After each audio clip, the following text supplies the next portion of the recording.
Hello students, today we are going to see about the second unit in dynamics of machines, that is dynamic balancing. So what is meant by balancing and what are the types of balancing we are going to see in this unit.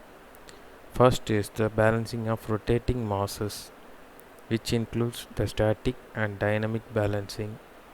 So balancing of single rotating mass by balancing masses in same plane and in different planes.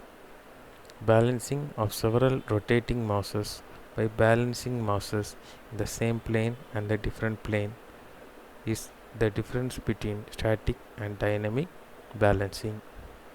What is balancing? Often an unbalance of forces is produced in rotary or reciprocatory machinery due to the inertia forces associated with the moving masses.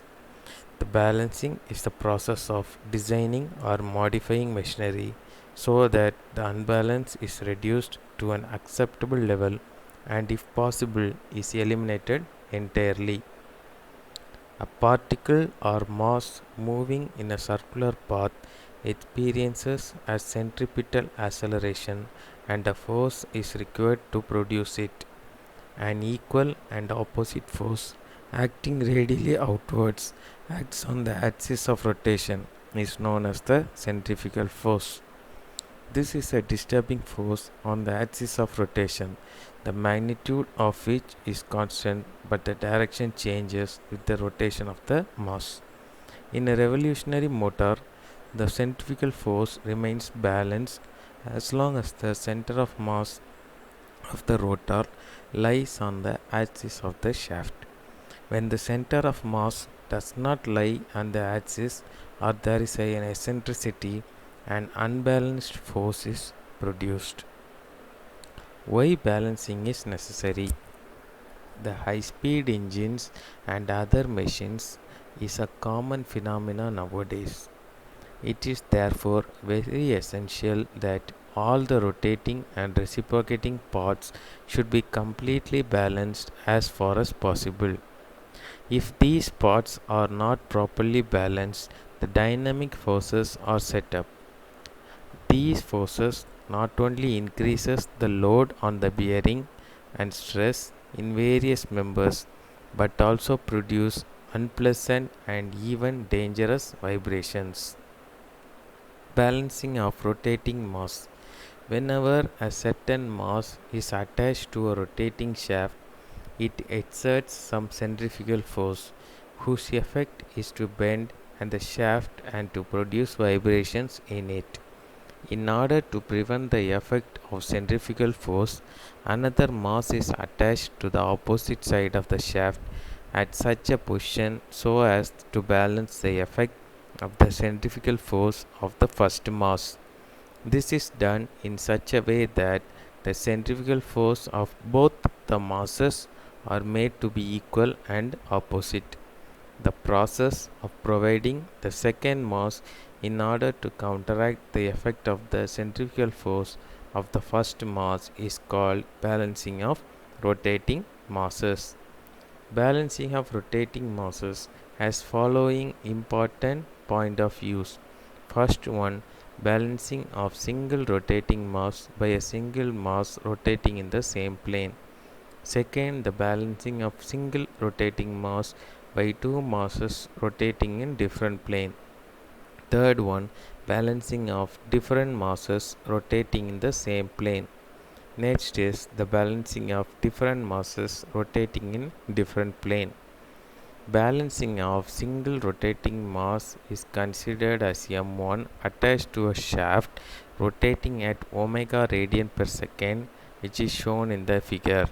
R1 be the radius of rotation and m1 be the mass. We know that centrifugal force F equal to m omega square r. This centrifugal force acts radially outward and thus produces bending moment. In order to counteract the effect of this force, balancing mass may be attached in the same plane of rotation of the disturbing mass. Such centrifugal forces due to the two masses are equal and opposite. Fc2 is m omega 2 square r2, which is equal to m1 omega square r1. Therefore m1 r1 is equal to m2 r2 as shown in the figure. The balancing of single rotating mass by two masses rotating in different planes. The net dynamic force acting on the shaft is equal to 0. This requires that the line of action of three centrifugal forces must be the same.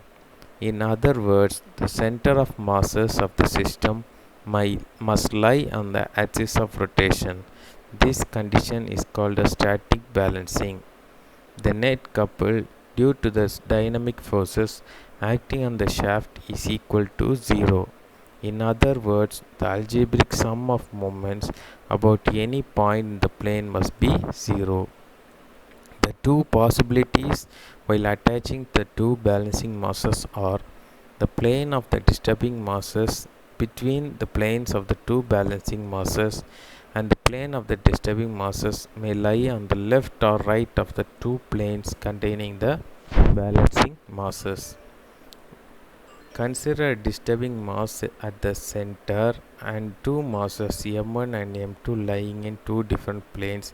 L and m are shown in figure. R1, R2 and R be the radii of rotation of the planes in the masses respectively. So Fc equal to m omega square r. Fc1 is m1 omega square r1. Fc2 is m2 omega square r2. M into r equal to m1 r1 plus m1 into r2. Similarly, it is noted that the equation represents the condition for static balance, but in order to achieve dynamic balance, it must 2 and 3 must be satisfied. In case m lies in the center and the balancing mass L and m as shown in the figure, the formula becomes m2 r2 L equal to m r L1. Therefore, balancing of several masses rotating in the same plane is shown in the diagram. This diagram is called a space diagram. The magnitude and position of the balancing mass may be found out analytically or graphically. Analytical method has the following steps in which to resolve the forces horizontally and vertically. We have formulas m1 r1 cos theta, m2 r2 cos theta, and m1 r1 sin theta, m2 r2 sin theta. The magnitude of the resultant force is root of horizontal square plus vertical square. Tan theta is equal to sum of vertical forces by horizontal forces. The balancing force is equal to the resultant force but in the opposite direction. The centrifugal force is equal to m into r. To draw the space diagram, take a point O and find the centrifugal force exerted and draw a straight line, and the parallel lines represent the vector diagram of the forces acting on the planes. And this is the space diagram and the vector diagram in which the resultant centrifugal force is m into r into omega square, in which omega is common.